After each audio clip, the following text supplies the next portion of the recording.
राजधानी दिल्ली के कालकाजी मंदिर में आज पीएम की मन की बात कार्यक्रम को सुना गया। दिल्ली के प्रसिद्ध मंदिर कालकाजी मंदिर के प्रांगण में हुए इस कार्यक्रम का आयोजन भाजपा दिल्ली प्रदेश के बुद्धिजीवी प्रकोष्ठ के नेता डॉक्टर राजेश गणेश पार्थ सारथी के द्वारा किया गया। वहीं इस कार्यक्रम में पीएम मोदी की मन की बात को सुनने के लिए दक्षिणी दिल्ली के बीजेपी सांसद रमेश बिधूड़ी पहुंचे। कालकाजी विधानसभा प्रभारी बीजेपी महिला नेता अलका गुर्जर समेत भारतीय जनता पार्टी के तमाम कार्यकर्ता, हिंदू महासभा और राष्ट्रीय ब्राह्मण महासभा के अध्यक्ष और कालकाजी मंदिर के महंत सुरेंद्र अभूदूत भी इस कार्यक्रम में मौजूद है। पीएम मोदी की इस मन की बात कार्यक्रम को कई बार इसमें जिक्र भी किया गया और इस कार्यक्रम को जो सभी लोगों ने सुना भी। आइए दिखाते हैं यहाँ कालकाजी मंदिर में किस तरीके से मन की बात कार्यक्रम को सुना गया।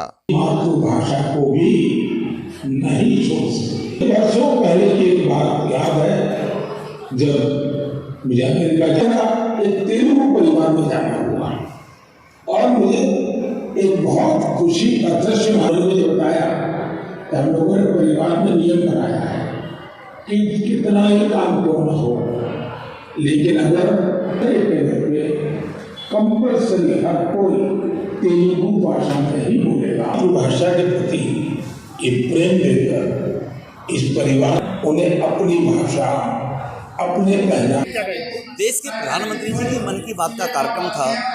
अपने मन की बात ना होकर वो देश के 125 करोड़ लोगों की मन की बात होती है, जिसको देश के सभी वर्ग के सभी लोगों को प्रधानमंत्री जी शेयर करते हैं और उन तक वो बात पहुंचाते हैं, जिससे लोगों को अप्रिशिएट करने से और लोग मोटिवेट हों और समाज के उत्थान की, मानवता के हित की, मानवता के कल्याण की लोग काम करें। ये मन की बात के कार्यक्रम हमको लगता है प्रधानमंत्री जी देश के हर सब लोगों को मोटिवेट करना चाहते हैं। इसी कार्यक्रम के मद्देनजर रख दक्षिणी दिल्ली के अंदर जो बुद्धिजीवी वर्ग हैं, इंटेलेक्चुअल लोग हैं, देश की चिंता करते हैं, देश की इकोनॉमी की, देश के भविष्य की चिंता करते हैं, उनका आज कार्यक्रम था कि आत्मनिर्भर भारत के अंदर देश के प्रधानमंत्री ने पिछले 70 साल की जो देश की इकोनॉमी और देश के डेवलपमेंट विकास की बात थी, उसके कंपैरिजन में 7 साल में क्या किया। हर फील्ड में, हर क्षेत्र में, किसी भी क्षेत्र में आप जाइए, हर क्षेत्र में जो 70 साल में उपलब्धि हुई, इस 7 साल में उसकी डबल से ज़्यादा उपलब्धि हुई। केवल लोगों के कल्याण के लिए, लोगों के विनाश की जो योजनाएं होती थी, जैसे मैंने पेट्रोल का उदाहरण दिया।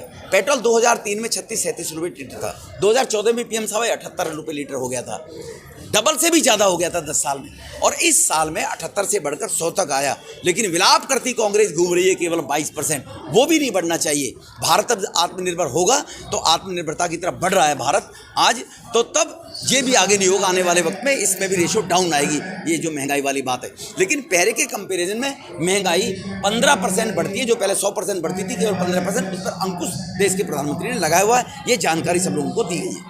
रसिया की तरफ बढ़ रहा है, तो मैंने रसिया का उदाहरण इसीलिए दिया था कि रसिया आत्मनिर्भर है तो चिंता नहीं की ना वर्ल्ड पावर जैसे अमेरिका की और किसी बात की, अपनी अस्मिता के लिए, अपनी कंट्री के लिए, जो उनके साथ पहले 20-30 साल में हुआ।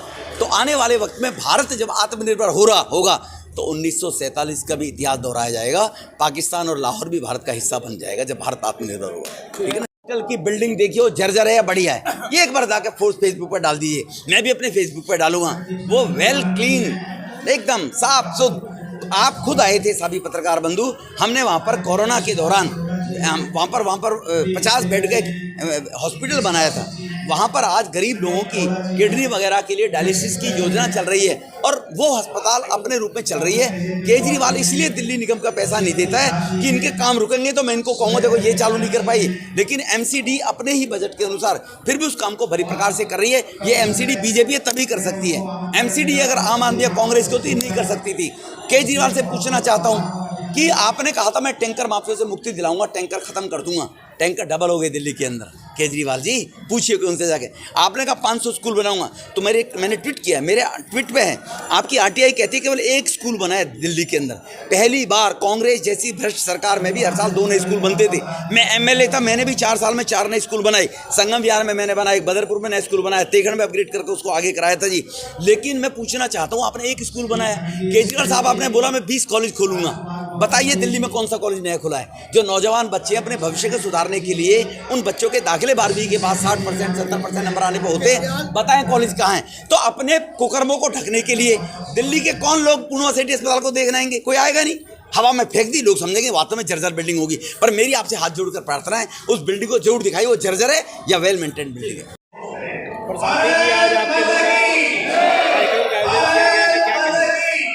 मैं डॉक्टर राजेश गणेश पार्थसारथी भाजपा बुद्धिजीवी प्रकोष्ठ का सह संयोजक हूँ और यह दक्षिणी जिले में आज यह कार्यक्रम आयोजित किया जा रहा है आत्मनिर्भर अर्थव्यवस्था के ऊपर। यहाँ पार्टी का ये निर्देश है कि जो बजट पीछे भारत सरकार ने पेश किया उसको हम आम जनों तक लेकर जाएं और इसी व्यवस्था में प्रदेश के कुछ मुख्य वक्ता हमारे बीच में रहते हैं और वो पार्टी के कार्यकर्ता और समाज से जुड़े सभी प्रबुद्ध जनों के लिए संकेत करते हैं, मार्गदर्शन करते हैं, जो बात हम आम जनों तक लेकर जाएं कि बजट में आम लोगों के लिए क्या प्रावधान है। इसी व्यवस्था के अंदर आज हमारा मार्गदर्शन यहाँ पर स्थानीय सांसद दक्षिणी दिल्ली से श्री रमेश बिधूड़ी जी ने पथ प्रदर्शन हमारा किया।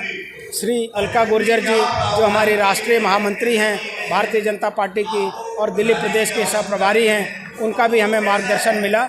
और हमारे साथ और भी यहाँ पे साथी श्री आदित्य झा जी जो दक्षिणी ज़िले से सह प्रभारी हैं, जो श्री ओम प्रकाश शर्मा जी जो प्रदेश में हमारे प्रभारी और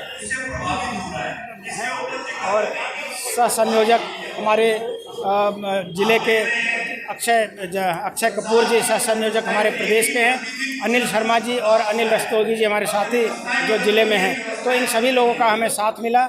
समाज के और भी प्रबुद्ध जन जैसे RWA से लोग यहाँ रहे, धार्मिक संस्थाओं जैसे इंद्रप्रस्थ ब्राह्मण महासभा से लोग रहे, कालका जी मार्केट एसोसिएशन के लोग थे, भारत विकास परिषद से लोग रहे और ऐसे ही कई सारी संस्थाओं से यहाँ पे कालका जी मार्केट एसोसिएशन से भी हमारे कई साथी आए।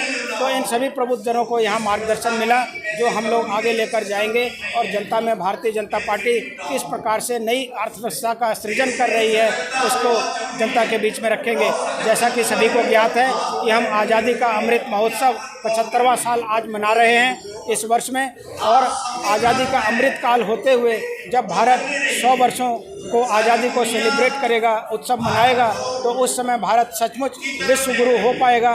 इसी दृष्टि से प्रावधान सारे इस बजट के अंदर हैं और आगे आने वाली भारत सरकार की और दिल्ली में जो हमारी सरकार बनने वाली है उसमें ये व्यवस्था जरूर रहेगी, ऐसा हम लोग सोचते और समझते हैं। मैं डॉक्टर राजेश गणेश पार्थसारथी कालका जी क्षेत्र से आप सभी लोगों का पुनः आभार और अभिनंदन व्यक्त करता हूँ कि आप सभी हमारे प्रोग्राम में आए और इसको सफल बनाया। धन्यवाद।